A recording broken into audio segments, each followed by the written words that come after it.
दोस्तों, वीकेंड पे लोग अक्सर आराम करते हैं, लेकिन हम चारों निकल पड़े उत्तराखंड के दो सबसे अनोखे मंदिरों को खोजने।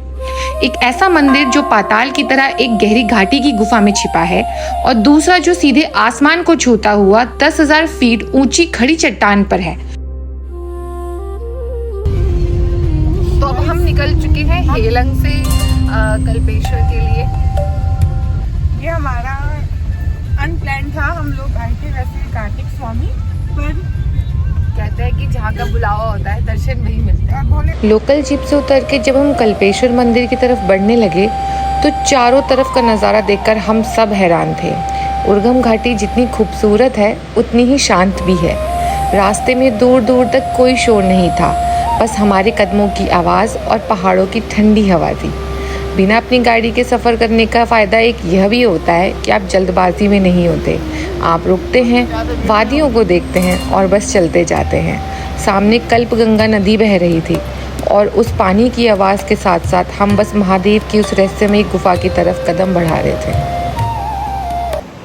गाइस, अब मैं जा रही हूँ कल्पेश्वर दर्शन के लिए। अब हम यहाँ से जस्ट कुछ मीटर्स दूर हैं।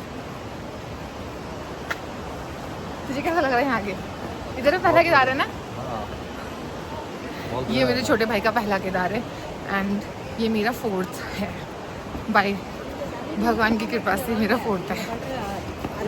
आई होप कि रुद्रनाथ भी जल्दी कंप्लीट हो जाए, है ना?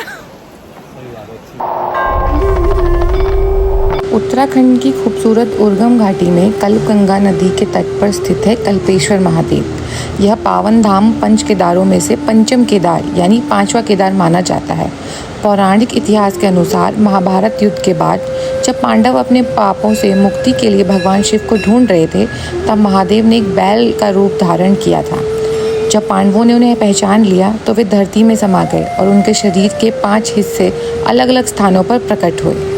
इस पावन गुफा में महादेव की दिव्य जटाएं यानी उनके बाल प्रकट हुए थे, इसीलिए इन्हें यहाँ जटेश्वर भी कहा जाता है। कल्पेश्वर की सबसे बड़ी विशेषता यह है कि जहाँ बाकी के चारों केदार सर्दियों में भारी बर्फबारी के कारण बंद हो जाते हैं, वहीं यह एकमात्र ऐसा केदार है जिसके कपाट साल के 12 महीने भक्तों के लिए खुले रहते हैं। सच पूछो तो कल्पगंगा नदी के शोर में भी एक अजब सा सुकून है। महादेव को खोजने के लिए किसी आडंबर की नहीं, बस एक साफ मन की ज़रूरत होती है। दर्शन के बाद हम बढ़ चले खूबसूरत कल्पेश्वर वाटरफॉल की तरफ।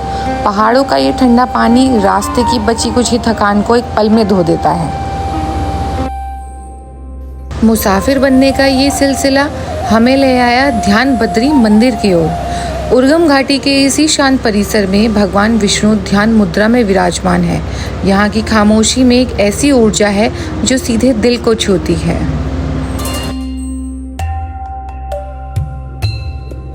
कई गाड़ियाँ बदलना, रास्ते की वो अचानक हुई बारिश, कल्पेश्वर की गुफा की गहराई और ध्यान बद्री का ये असीम सुकून। इस अनप्लान सफ़र ने हमें सिखाया कि ज़िंदगी में हमेशा बड़ी प्लानिंग की ज़रूरत नहीं होती। कभी कभी बस श्रद्धा के साथ निकल पड़ना होता है। रास्ते खुद ब खुद खूबसूरत बन जाते हैं। अगर हमारी ये छोटी सी यात्रा आपके दिल को छू गई हो तो साथ जुड़े रहिएगा। मिलते हैं अगले सफ़र में, तब तक के लिए